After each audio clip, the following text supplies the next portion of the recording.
मोहन सरकार के राजस्व विभाग पर अब और बोझ पड़ने वाला है। मंत्रियों और विधायकों को आवास और लग्जरी गाड़ी मिलेगी। मंत्रियों और विधायकों के लिए बनाए जाएंगे नए आवास अपार्टमेंट्स। करीब 3,000 करोड़ रुपए की लागत से हाउसिंग बोर्ड बनाएगा आवास। 4,75,00,000 में आएंगी मंत्रियों की लग्जरी गाड़ियां। मंत्रियों के लिए नई 25 इनोवा क्रिस्टा कार खरीदने की मंजूरी मिल चुकी है। यह बड़ी जानकारी इस वक्त आपको दे रहे हैं एमपी में माननीयों के लिए बड़ा तोहफा। और ज्यादा जानकारी के साथ संवाददाता राकेश हमारे साथ जुड़ चुके हैं।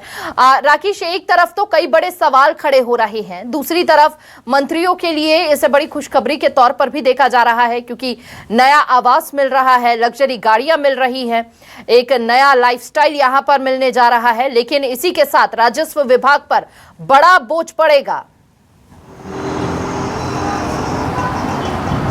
देखिए बिल्कुल, और हम देखें कि जो राजधानी भोपाल में 372 जो किलोमीटर एरिया में एकड़ में जो प्लानिंग की जा रही थी लंबे समय से, और बीच बीच में उसमें अटक रहे थे मामले। इससे पहले भी मंत्रियों के आवास बनाने को लेकर कई दौर का चर्चा हो चुकी है, लेकिन अब हम देख पा रहे हैं कि अब इसे मूर्त रूप देने की तैयारी की जा रही है। मंत्रियों के लिए नए आवास होंगे, करीब 30 आवासों को जो प्रारूप तैयार कर लिया गया है। इसके साथ ही जो विधायकों के विश्राम गृह है, जो उनके आवास हैं, वो भी नए सिरे से तैयार की जाएंगे, और जो विधायकों के विश्राम गृह रहेंगे, जो उनके आवास रहेंगे, वो उसी तर्ज पर रहेंगे जो कि वर्तमान में है, जो कि वर्तमान में विधायकों का आवास है, यानी फ्लैट कल्चर उसमें लाया जाएगा। इसके साथ ही जो टोटल नंबर ऑफ यूनिट की बात करें, मंत्री विधायकों के साथ जो सरकारी कर्मचारी हैं, जिनको नए सिरे से उनके आवास तोड़ने के बाद नए सिरे से उनको आवास बनाना है, तो वो यूनिट्स भी बनाई जाएंगी।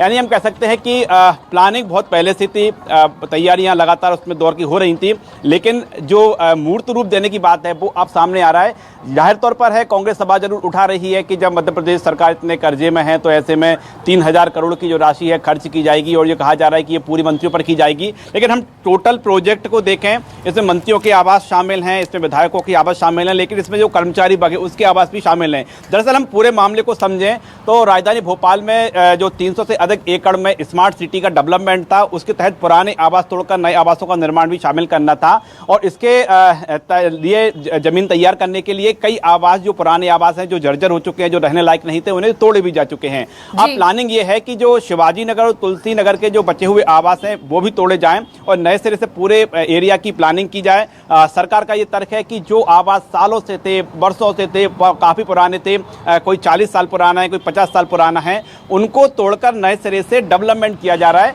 हालांकि हम विपक्ष की बात करें तो विपक्ष लगातार इस पूरे मामले को लेकर सरकार को घेरने का प्रयास कर रहा है। राकेश, आपसे एक बार फिर हम ये भी समझना चाहेंगे कि आखिर ऐसी क्या जरूरत पड़ी थी, क्या जर्जर हालात में थे वर्तमान में जिस आवासों में वो रह रहे हैं।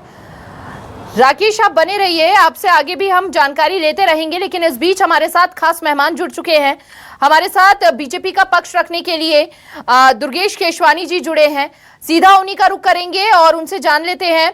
लगातार दुर्गेश जी, विपक्ष आप पर सवाल उठा रहा है कि राज्य सरकार पहले ही कर्जे में है, करोड़ों के खर्च की क्या जरूरत है उसके बाद। देखिए हिमानी जी, हमारे यहाँ जो विपक्ष है वो आरोप और आलोचनाओं के रथ पर ही सवार है।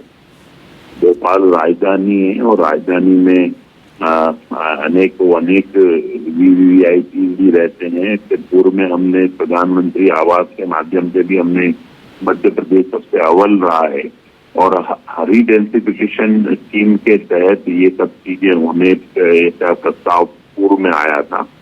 और मुझे लगता है कि समय समय के साथ साथ जैसे कि वीवीआईपी मूवमेंट भी बढ़ते हैं, और भोपाल की सुंदरता को भी सहेज के रखने का भी काम हमारी सरकार कर रही है। आज देखिएगा, देश में अगर राजधानियों की बात करें तो भोपाल स्वच्छ राजधानियों का खिताब तमगा जीत चुका है। तो उसको सही से उसका डेवलपमेंट हो, सही से हम, और अब तो निश्चित ही आप देखेंगे कि 23 में जब हमने एमपी के मन में मोदी और मोदी जी के मन में एमपी, प्रदेश 3 सबसे अच्छे प्रदेशों में से आए, इसके लिए हमारी सरकार प्रयासरत है।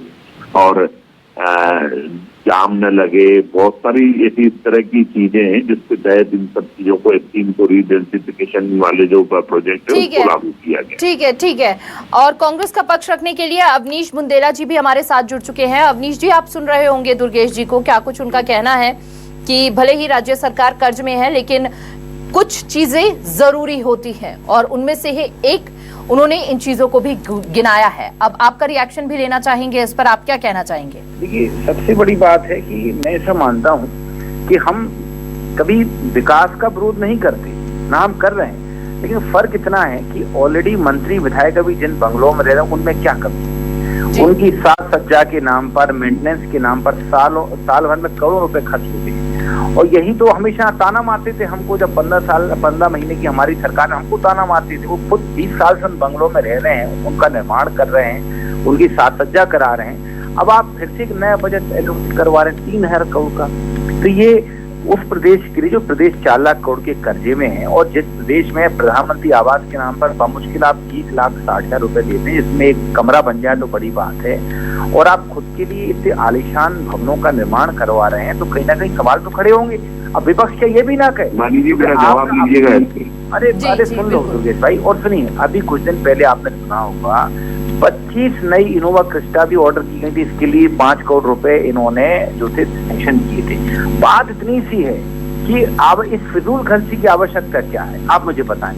अभी ऑलरेडी मंत्री विधायक जी जिन बंगलों में रहते हैं, वो आप 4 MD के बंगले देख लें, 74 वाले बंगले देखें, सभी बंगले देखें, बड़े आलीशान, बड़े शानदार हैं। मतलब कई बंगले तो एकड़ों में फैले हैं। अच्छा, इसके अलावा क्या होता है, अभी तक ये देखा गया है कि बंगलों को नए निर्माण के नाम पर सिर्फ भोपाल में पेड़ों की कटाई होती है।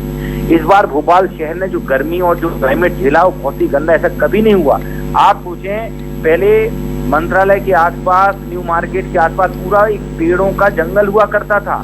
इन्होंने निर्माण के नाम पर, डेवलपमेंट के नाम पर जीवन प्रोजेक्ट को जमीन दी। आप सोचे 6-6, 7-7 हजार पेड़ एक साथ काटे।